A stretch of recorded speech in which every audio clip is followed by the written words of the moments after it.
Bon,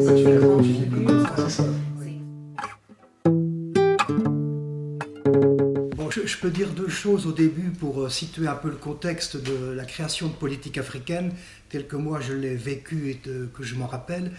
Au début des années 80, puisque c'est la date, il y a eu, semble-t-il, une sorte de tournant après 20 ans des indépendances africaines, qui n'étaient pas des indépendances totales, puisque dans les années 1970, il y a eu la décolonisation portugaise, il y a eu Djibouti. Donc jusque-là, il y avait encore cette problématique de la décolonisation. Mais au bout de 20 ans, on pouvait légitimement faire des bilans, disons un retour en arrière sur ces 20 ans. À côté de cette première donnée, il y en a eu une deuxième qui arrive justement à la naissance précise de politique africaine. Si je commence par moi, par exemple, les années 70 ont été marquées par deux événements. Moi, dans la première partie de la décennie, j'ai dirigé une revue qui s'appelait Spiritus, qui était, vu mes origines, une publication commune à 9 sociétés missionnaires très impliquées dans le continent africain, Madagascar et d'autres pays. Et dans cette revue,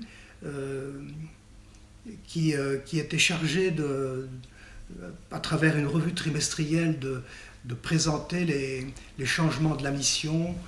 Quand je suis arrivé en 69, moi j'ai un peu bousculé la revue pour l'orienter moins vers une revue de spiritualité qu'une revue de théologie ou de réflexion, ou un peu de missiologie, comme on dit, pour tenir compte du choc de la décolonisation et comment les missionnaires qui étaient les abonnés de la revue pouvaient s'adapter. La revue a très vite accéléré vers une prise de conscience des conséquences importantes de ce changement, à tel point qu'au bout des 5 ans de notre mandat, j'ai fait ça avec Denis Prien, qui est devenu après le directeur de l'Harmattan quand je l'ai quitté.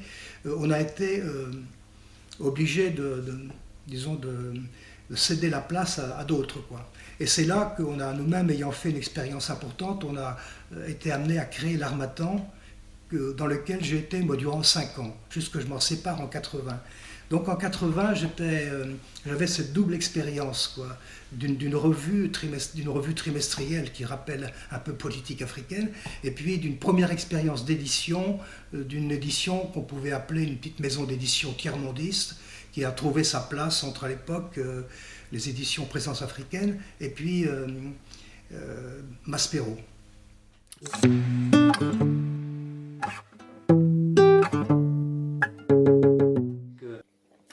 Donc, en 80, je commençais à réfléchir au lancement de Cartala.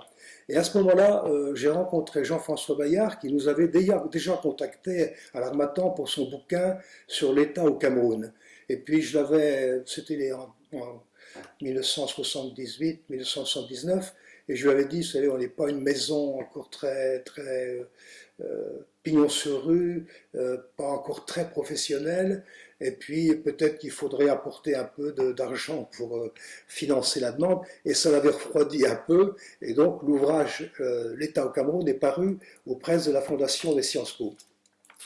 Mais ceci dit, on était resté en contact, et je ne sais plus comment, on s'est retrouvés au début de l'année 1980, lui à une époque où il quittait la revue Le Mois en Afrique, où il avait des problèmes de positionnement comme rédacteur en chef.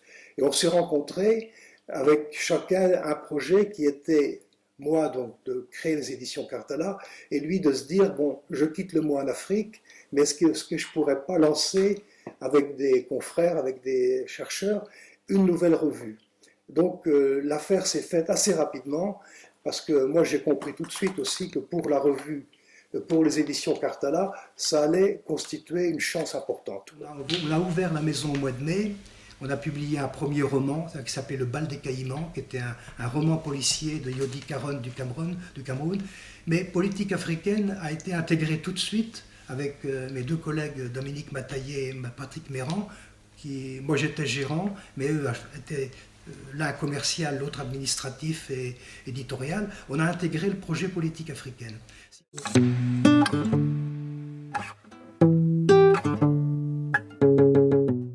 À partir du mois de mars-mai, Jean-François a commencé à constituer son équipe.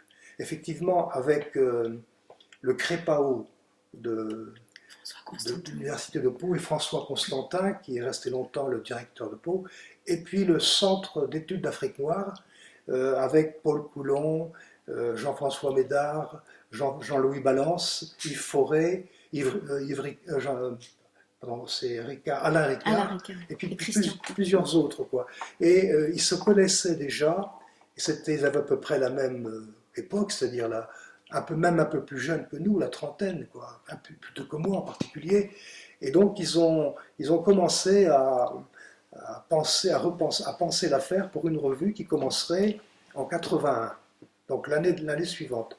Et le premier numéro est paru en décembre, daté de janvier 81. Et donc durant l'été 1980, on a fait plusieurs réunions aussi pour mettre au point la coopération. C'était très sympathique, très libre en plus, très nouveau, quoi. Je me souviens, au mois d'août 80, par là, on a fait une réunion de locaux de Cartala, un dimanche en plus. Et pour essayer de progresser sur la programmation des numéros, comment on ferait, quelle méthode on ferait, quoi. Et ça avançait bien, quoi. Et puis, à la fin de cette réunion, plutôt à la moitié de la journée, on est allé déjeuner ensemble parce que le restaurant était pas très centré du côté du boulevard Arago, il fallait assez loin, à l'Armée du Salut à côté, et qui faisait un petit restaurant populaire, quoi. Donc des gens qui étaient d'origine marxiste, d'origine agnostique, d'origine différente. Moi qui sortais du christianisme, enfin institutionnel, je dirais, quoi, depuis plusieurs ans. On est allé manger ensemble. Et je me souviens de ce moment comme un petit moment étrange, quoi, où il n'y avait pas d'alcool, il y avait un roman. Donc ça s'est passé dans une ambiance des commencements, quoi. Alors ça aboutit donc à une première année qui a été très riche.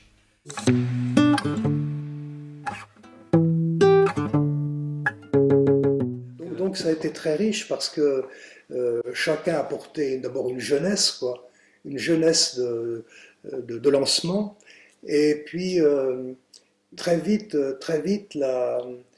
Cartala a bénéficié du rôle intellectuel de politique africaine. Avec des auteurs qui souhaitaient publier, qui n'avaient pas forcément, à l'époque où ils étaient d'éditeurs, comme plus tard, là, ils les ont eu à la Découverte, ou bien chez Fayard ou ailleurs.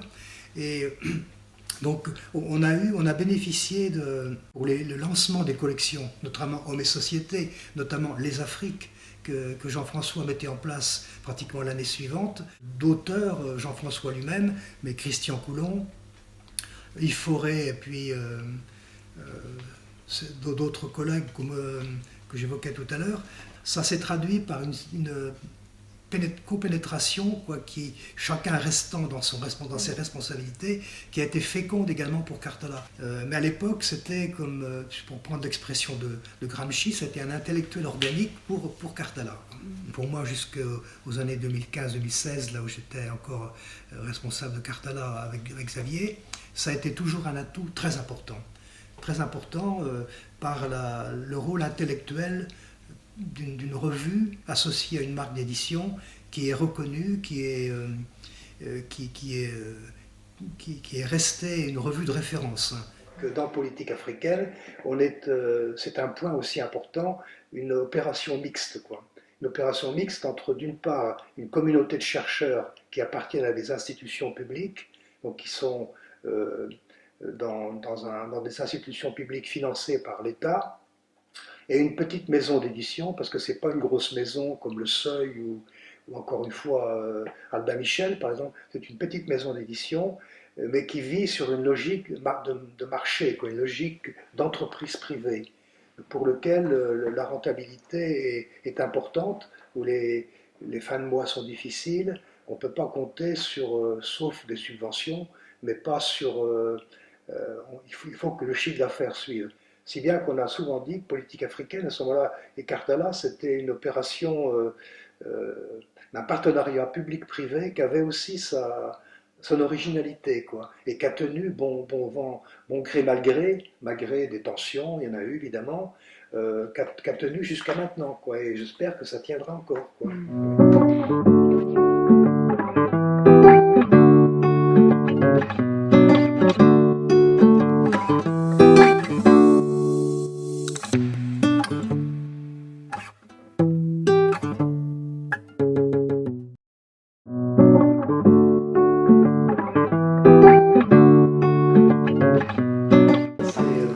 T'inquiète pas, Robert, ça s'est débranché.